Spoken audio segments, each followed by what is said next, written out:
speaking with confidence, and then connecting deliberately. Alongside confidence, connection, this is basically everything about owning the stage. It's how you connect with your audience, engaging your audience. As I mentioned before, it's not about just giving information, it's about evoking transformation in the minds and the hearts of your audience members, of your listeners, whoever is taking the time to listen to you. We do not need to give more information, but we do need to help people understand how the information can impact their lives and why they need it, or how they can utilize it to solve a problem or to make their life better or to overcome a challenge, whatever it might be. So how you do that is actually in connecting on a personal level with your audience members.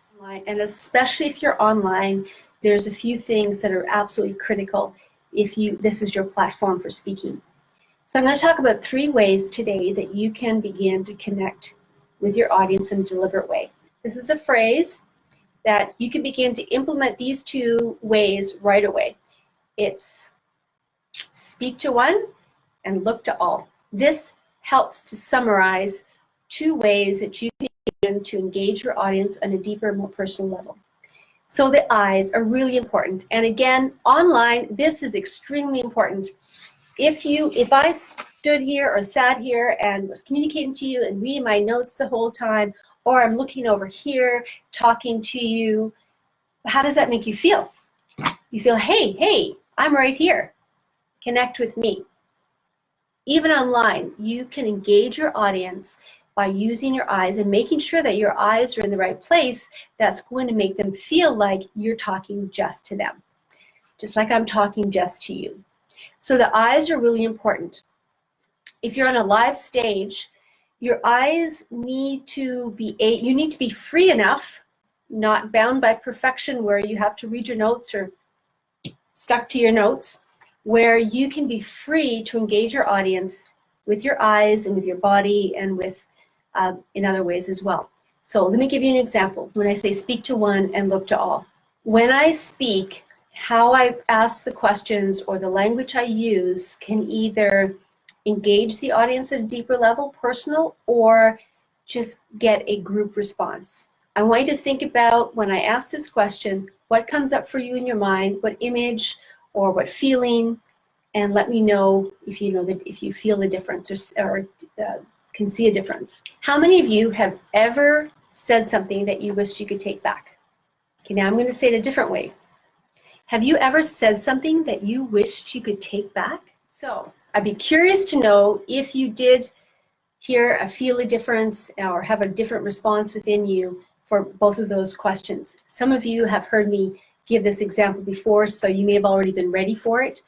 But I want you to notice something. When I say how many of you, and this is a common way that speakers speak or ask questions, they say, how many of you? And what I'm doing is actually asking for a group response. It's a group think, because everyone's going to say, yes, I have said things that I wish I would take back. But they don't make a personal connection. It's just like, yeah, of course we have. Of course. It's more of a group response. Whereas when I said, have you ever, I'm using a you word that's singular. And so it's asking a singular question to one person. Even though I'm talking to a large audience, it's one person. So then I began to reflect when have you ever? And I began to reflect in a moment in time when, yes, I remember that moment. And it was awful. We began to have a personal reflection, and that becomes embedded in our mind. So it makes a personal, deeper connection with your audience. And so while I'm doing that, if I'm in an open live situation, then I would let my eyes gaze briefly, make eye contact with one person when I ask that question. Have you ever said something, or have you ever said something that you wished you could take back? And then as I continue on to speak, I would make sure I let my eyes go through the other people. So it's just a brief moment where I'm gazing and making eye contact with one person. Even though I'm only making eye contact with one person in that moment, everybody else feels like I'm talking to them. And that's what you want. You want your audience to feel like you are talking just to them. And how does that happen? It's by the verbal language, how you structure your language that brings a deeper connection. And of course, the eyes. So that's just one example. If you focus on these things and practice your delivery, incorporating some of these skills, you will find a noticeable difference in not only how engaged your audience will be, but also the response and the impact they will walk away with. Take one or two of these areas and begin to set yourself a plan to find out how you can develop them and begin to take a strategic steps forward in developing them so that you can move from being an ordinary speaker to being an extraordinary speaker.